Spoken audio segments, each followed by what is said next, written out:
Russia's Kerensky offensive enters its third week this week, and Minister of War Alexander Kerensky, who it's named after, has been at the front supporting his troops. But when the cat is away, the mice will play. And this week sees the July days at home. Chaos in the streets of Petrograd.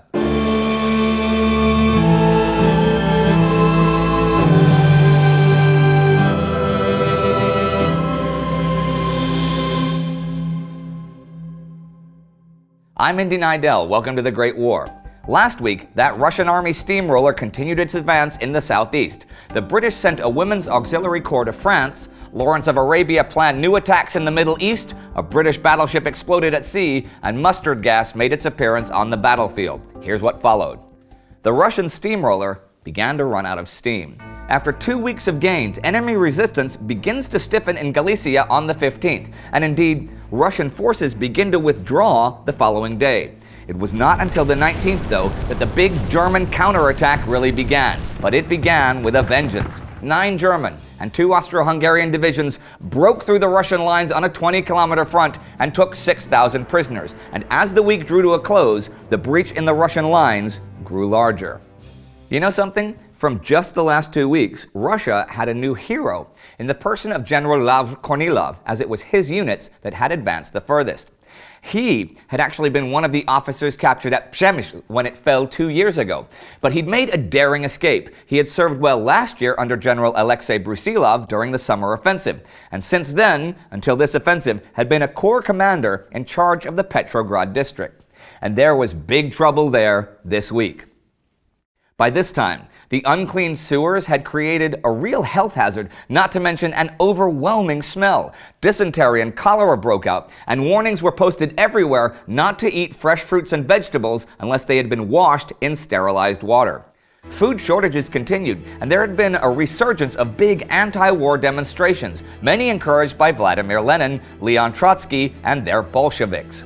On July 16th, on the Nevsky Prospect, the main street of the city, came rifle and machine gun fire, and there were trucks full of armed men roaming the streets. By the evening, the trams had stopped running, and armed soldiers were confiscating private cars, including the Belgian ambassador's Rolls-Royce.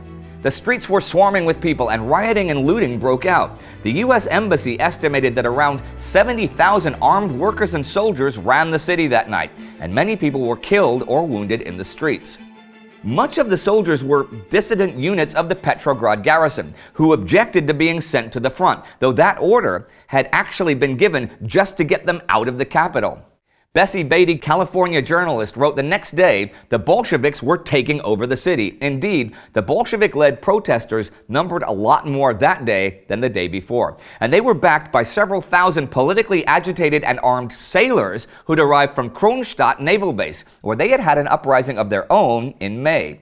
Again on the Nevsky, machine guns were fired into the crowds, killing hundreds of civilians. Torrential rains that evening and all day the 18th temporarily ended the hostilities, and on the 19th, soldiers called in to put down the violence began to arrive from Dvinsk. They were a different breed from the troops in the city and were seasoned and disciplined. Around 30 of Lenin's men were arrested. The soldiers entered the Bolshevik stronghold at Kshestinsk Mansion to find 70 brand new machine guns and documents that showed that the Bolsheviks were getting funding from the German General Staff. This was political dynamite, and a statement came out about it in the evening papers, which turned the tide against the Bolsheviks, and the July days, as they would be known, came to an end. These days had made Kerensky furious that the government had not taken control of the situation in his absence, and he determined that its replacement, which was formed July 20th, would have dictatorial powers in order to bring the army back to discipline. The soldiers of the Petrograd garrison that had revolted were to be disbanded and sent to the front, the Kronstadt sailors to be disarmed and sent back to their base. And Petrograd awoke that day to find that the power of the Bolsheviks had been broken for the time being.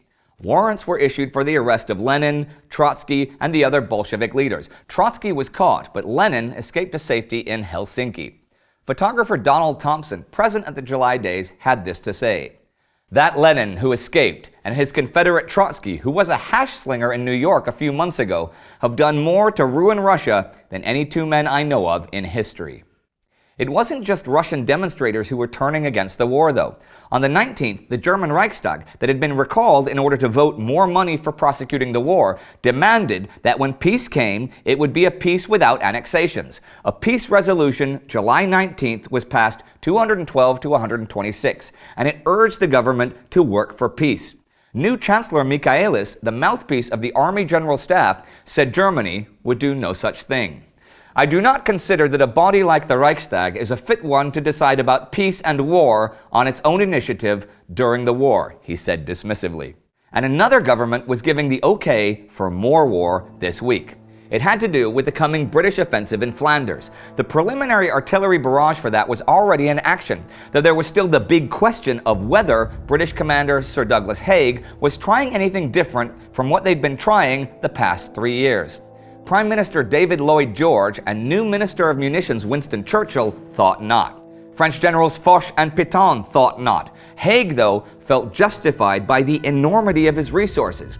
But the futility of the other Western Front offensives gave good food to skeptics. In Haig's favor, the weather was still unusually dry for the region and season, though that would likely not continue. So he was in a hurry to get going. He had decided, which his senior generals weren't too thrilled about, that his youngest army commander, 47-year-old Hugh Gough, would carry out the main part of the offensive. Gough was bold and eager, sure, and he came from the cavalry like Haig, and Haig still believed in the big breakthrough that would be exploited by cavalry. Thing is, Gough wasn't much of an executive, and here in Flanders, the incredible amount of men and resources to be organized took more managerial skills than it did dash and bravado, and that was not good for Gough. On July 7th and 13th, he had asked for more time, the second time saying he needed 5 more days. Haig gave him 3, moving the scheduled start date from July 25th to 28th.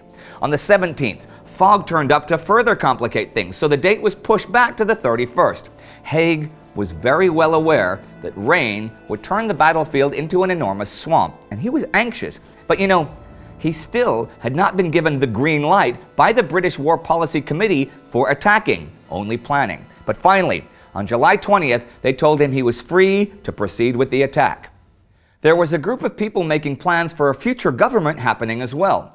All month long, negotiations between Southern Slav representatives had been going on Corfu about the possibility of creating a new country.